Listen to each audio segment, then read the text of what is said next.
जय श्री राम दोस्तों, हम पढ़ रहे थे बीएससी फर्स्ट ईयर मैथमेटिक्स की डिफरेंशियल इक्वेशन बुक का सेकंड चैप्टर, जिसका प्यारा सा नाम है एग्जैक्ट डिफरेंशियल इक्वेशन। दोस्तों, इस चैप्टर की मैंने ऑलरेडी बहुत सारी वीडियोस अपलोड कर रखी है। आपको डिस्क्रिप्शन में प्लेलिस्ट का लिंक मिल जाएगा, आप वहाँ से वीडियोज़ को देख सकते हो लाइन वाइज, ठीक है ना।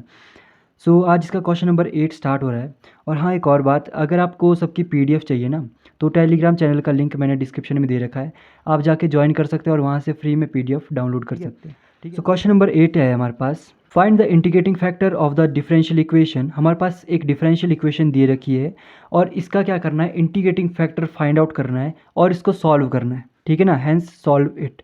देखो बेसिकली होता क्या है ना, हमारे को क्वेश्चन को सॉल्व करना है, मतलब यहाँ पहुँचना है सॉल्यूशन तक। सॉल्यूशन के लिए जो हमारा क्वेश्चन है वो इन दो कंडीशन से होके गुजरता है, ठीक है ना। पहली कंडीशन इस फॉर्म में और दूसरी कंडीशन ये प्रूव होना चाहिए, उसके बाद हम आराम से सॉल्यूशन निकाल लेते, कोई दिक्कत की बात नहीं।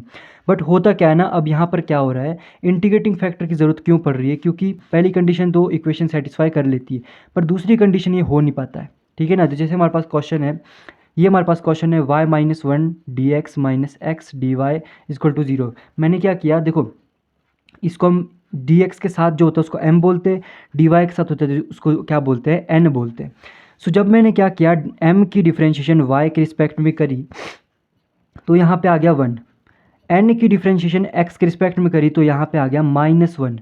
तो बराबर नहीं आ रहे, मतलब इसकी जो दूसरी कंडीशन है वो इक्वेशन सेटिस्फाई नहीं कर पा रही, तो हमें इंटीग्रेटिंग फैक्टर की ज़रूरत होती है, ठीक है ना। यहाँ पर हम क्या करेंगे, इंस्पेक्शन मेथड का यूज़ करेंगे। और देखो इंस्पेक्शन मेथड किस तरह लगता है, पहले मैंने क्या किया, इक्वेशन को थोड़ा सा खोल दिया, dx अंदर मल्टीप्लाई कर लिया, क्या आ जाएगा, y dx minus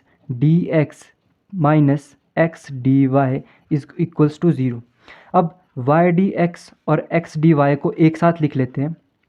y dx minus x d y और ये माइनस डी एक्स इधर और इक्वल टू में 0। अब देखो यहाँ पर ये वाली टर्म हमारे पास क्या होती है, टेबल में दे रखी होती है ऐसी टर्म, जैसे हमारे पास ये टेबल है, ठीक है ना। इस टेबल में जो हमारे पास ग्रुप ऑफ टर्म्स दे रखी होती है उसमें दिया होता है एक्स डी वाई और वाई डी एक्स, ठीक है ना। एक्स डी वाई और वाई डी एक्स, अब देखो साइन का फ़र्क पड़ता है, ठीक है ना।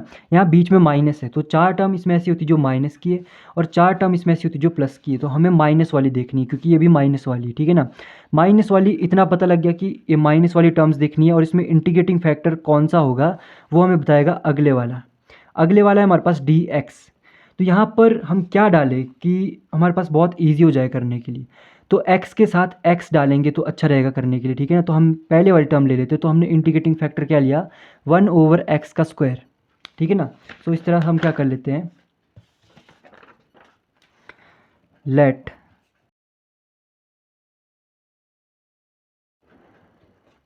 देखो हमारे पास क्वेश्चन में बोला था कि फाइंड द इंटीग्रेटिंग फैक्टर, तो हमने इंटीग्रेटिंग फैक्टर फाइंड आउट कर लिया कि भाई 1/x का स्क्वायर इसका इंटीग्रेटिंग फैक्टर होगा।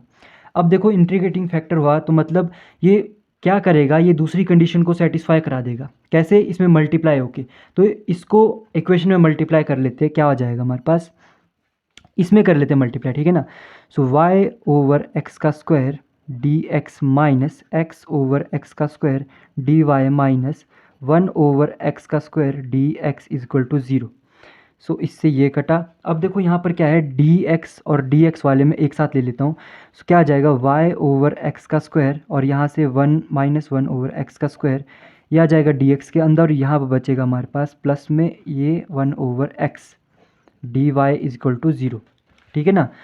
अब देखो यहाँ पर ये बना हमारे पास m और ये बना हमारे पास n, ठीक है ना। m की डिफ्रेंशिएशन हम क्या करते हैं, y के रिस्पेक्ट में करते हैं, y के रिस्पेक्ट में ये वाली चीज़ 0 और यहाँ पर 1/x का स्क्वायर ट्रीट होगा कांस्टेंट की तरह, y की हो जाएगी 1, ठीक है ना। फिर हम क्या करेंगे, n की डिफ्रेंशिएशन x के रिस्पेक्ट में करेंगे, x के रिस्पेक्ट में 1/x की क्या हो जाती है, -1/x का स्क्वायर, बट यहाँ पे पहले से माइनस है तो माइनस माइनस हो जाएगा प्लस, ठीक है ना। देखो दोनों के दोनों क्या आगे बराबर आगे, मतलब जो हमने इंटीग्रेटिंग फैक्टर लिया वो सही लिया है, ठीक है ना, उसमें कोई गलती नहीं कि इसने क्या किया, इक्वेशन में मल्टीप्लाई होकर इसकी दूसरी कंडीशन को सेटिस्फाई कर दिया। साथ ही साथ इसलिए इसने जो ये इक्वेशन थी इसको एक नए फॉर्म में बना दिया जो कि अब इस तरह की दिख रही है, ठीक है ना। अब आपको इक्वेशन इस तरह की दिख रही है, तो अब ये हमारे पास इक्वेशन होगी। तो दोनों कंडीशन को ये इक्वेशन सेटिस्फाई कर रही है, इसलिए हम इसका सॉल्यूशन क्या करेंगे, इस तरह से करेंगे, इसको इक्वेशन को सिंपली इंटीग्रेट कर देंगे। देखो n जो है, n में हमारे पास एक ही टर्म है और उसमें x है, तो n हमें नहीं लेना है, ठीक है ना। सो अब देखो बेसिकली हमें ये करना है यहाँ पे, ठीक है ना। ये हमारे पास m है, m की इंटीग्रेशन करनी है और इक्वल टू में 0 भी था, ठीक है ना। अब देखो यहाँ पर क्या होगा, dx के रिस्पेक्ट में y कांस्टेंट y आ गया बाहर, ठीक है ना।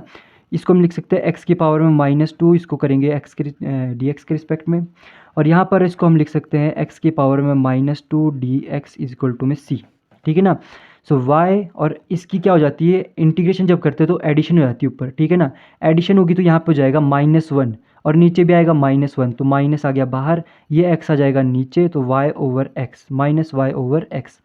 इस साइड देखो यहाँ पर क्या हो जाएगा, इसमें भी एडिशन होगी 1 की, तो ये हो जाएगा बिल्कुल माइनस का माइनस यहाँ लिख दिया, और ये हो जाएगा माइनस और minus plus 1/x equal to C. यहाँ पे एलसीएम ले लेंगे तो -y+1 इक्वल टू cx।